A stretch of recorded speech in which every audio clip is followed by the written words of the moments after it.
কিভাবে একটা ফ্রিজ একটা খালের মধ্যে ফেলতে পারে? এটা প্রথমে মানসিকতা চেঞ্জ করতে হবে আমাদেরকে। অনেক অ্যাওয়ার হয়েছে বা তারা সচেতন হয়েছে, তারা সাধুবাদ জানিয়েছে, কিন্তু একটি প্রশ্ন তারা বলছে যে এই যে খালের মধ্যে খাট, সোফা, ফ্রিজ, বিভিন্ন জিনিস তারা ফেলছে, তারা বলছে যে এই অপ্রয়োজনীয় জিনিসগুলো ফেলার কোনো জায়গা নাকি তারা পাচ্ছে না। এটি কি আসলে কোনো ব্যবস্থা নেবেন কিনা যে প্রত্যেকটি ওয়ার্ডে অপ্রয়োজনীয় যে বড় জিনিসগুলো এগুলো রাখার বা ফেলার কোনো জায়গা নির্দিষ্ট করা? আমরা অবশ্যই, আমি যেটা মনে করি, নিজের ইচ্ছা দরকার। যিনি ঢাকা শহরে বাস করেন উনি কিভাবে একটা ফ্রিজ একটা খালের মধ্যে ফেলতে পারেন?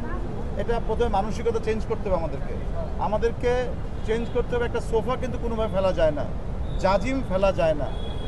আমাদের বোতলগুলো কিন্তু অহরহ কিন্তু আমাদের ড্রেন থেকে কিন্তু পাচ্ছি, এবং একটু বৃষ্টি হলেই আমাদের কিন্তু বিভিন্ন ধরনের কিন্তু ট্রল হচ্ছে যে রাস্তায় পানি জমে যাচ্ছে, কিন্তু পানিটা কী জন্য জমে যাচ্ছে এইটা আমরা কেউ চিন্তা করি না।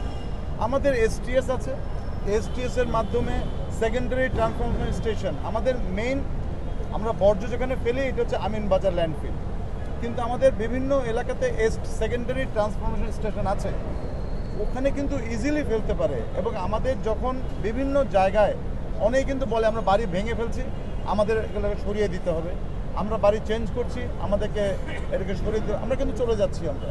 কিন্তু যদি রাতের আধারে চোর যেরকম চুরি করে, ডাকাত যেরকম ডাকাতি করে, এটা তো ডাকাতির থেকেও তো বেশি, এটা চুরির থেকেও বেশি এটা। তাই আমি মনে করি আজকে ধন্যবাদ জানাই আমাদের গণপ্রজাতন্ত্রী বাংলাদেশ সরকারের মাননীয় প্রতিমন্ত্রী এখানে এসছেন নিজের সচেতন থাকার জন্য। আমি অনুরোধ করেছিলাম এই যে এসে এটাকে সাপোর্ট দিলেন, তথ্য মন্ত্রণালয় থেকে উনি এসছেন, এবং একটা বিরাট বড় মেসেজ কিন্তু আমরা ছড়িয়ে দিতে চাই যে আমাদের শহরকে পরিষ্কার করার জন্য আমাদের নাগরিককে এগিয়ে আসতে হবে।